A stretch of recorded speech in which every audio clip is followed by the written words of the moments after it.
I always know when the seasons are changing because this lantana starts to look a little shabby. But you know what? It doesn't stop the hummingbirds from coming. Hummingbirds, butterflies, they love this shrub, and so do I. But like I said, I can always tell when the seasons are changing because it starts to look shabby. It's always really full, but right now I can probably stick my hand through there. But as you can see, these blooms are amazing. I love it. It's just so colorful, so pretty, especially now with the sun going down and the way that it's looking on there. They almost look like they're, glowing, and I just think it's beautiful. So being here in zone 9B, it's kind of hard to grow flowers and things like that, but lantana is always a winner, always. It loves full sun, it loves heat. I can cut this down to the ground and literally it will come back this big again next year. So I'm 5'7.5" and this bush is actually taller than I am. So if you guys want a winner, lantana is definitely it. This black diamond crepe myrtle is doing amazing. It's still in the pot right now, but I just cleared a bed that I want to put it in. But yeah, it's amazing. I wanted to make sure it could take full sun like it says, and it can. It has been in the full sun since I got it, and it's actually put on a couple of inches of growth. So can't wait to see what this looks like out there in the yard. I love crepe myrtles, and I just think this one is beautiful. So I still have a bunch of plants that are in the pot still, simply because we've been in the hundreds for weeks now, and I've been slowly placing them out in the yard. Some of them started burning, so I had to bring them back, put them back in their pots, put them under the canopy that I built. Even the ones that say full sun, like I said, it's really, really hot, and their leaves just instantly started scorching after one day out here in this sun. But in my last video, I was building a temporary shade structure, and this is it. Actually something really simple, just some old pots, some Quikrete, some 2x2s, and a shade cloth. I did it this way, that way I can put any size shade cloth I want in there. I can make it bigger, smaller, move it around, whatever, and it makes it a little easier for me to move it by myself. And it works. When I was saying it's hot, it's really hot. These are agapanthus, and they are full sun, and I literally have to cover them in the daytime, which is why you see the little chair and the little structure there, because it's too hot for them. You see they're turning white, they are burning. I have some others here that they actually love the sun and they're doing okay. I just put them in, so which is why you guys don't see the ground cover there. But everything like ice plants and succulents and stuff, most of them are doing pretty well. This little plant here, this is society garlic. I've had this plant for about 15 years. It used to be bigger. The yard crew has a tendency of hitting it with a weed whacker. But it's been hanging in there all this time since I've been here at this house. I said 15 years, but it's probably a little bit older than that. And this is a Tropicana. It was at my pond, but it was full of spiders and all kinds of other creepy crawlies. So I had my husband pull it out, and I'm actually going to put it in the ground. Just been waiting and cleaning it out a bit, getting rid of all the critters. And I cleared off a bed right there in the middle that I'm going to put it over there with the crepe myrtle and the other canna that I have. I've been doing a little work. Today was only 87, so I was actually able to get out here and cleared this bed off. Just actually finished clearing this, and you want to know what's funny? I just cleared this, and do you see what I see? A gopher hole. Literally, I haven't even been done an hour and there's already a gopher hole. So yeah, that little guy's gonna have to die. But over here, where I had all the hedges and the overgrown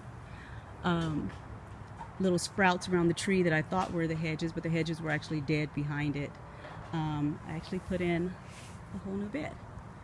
So right now it's a little tricky because I do have the shade of these trees right now, but I put in all sun-loving plants for the simple fact that I don't have shade all year round. This is a really sunny spot, in my garden, and this is the first year that there has actually been shade here. So once these trees fall hits, they're going to be completely bare, and they will stay bare all the way until summer again. But they're doing their job right now. They're keeping these plants from all burning up. You know, none of these are scorching. Like I said, it's a little tricky because they are sun-loving plants. But here's the coleus that I got from the 99-cent only store. I mean, they were in these little tiny pots, and once I put them in the ground, they just started sprouting. I mean, they're like doubling their size already. The Cape Plumbago back there was on clearance at Walmart. All of these little hibiscus were actually 3 for $12 at Home Depot last week. There's more coleus. It's a little sweet pea plant.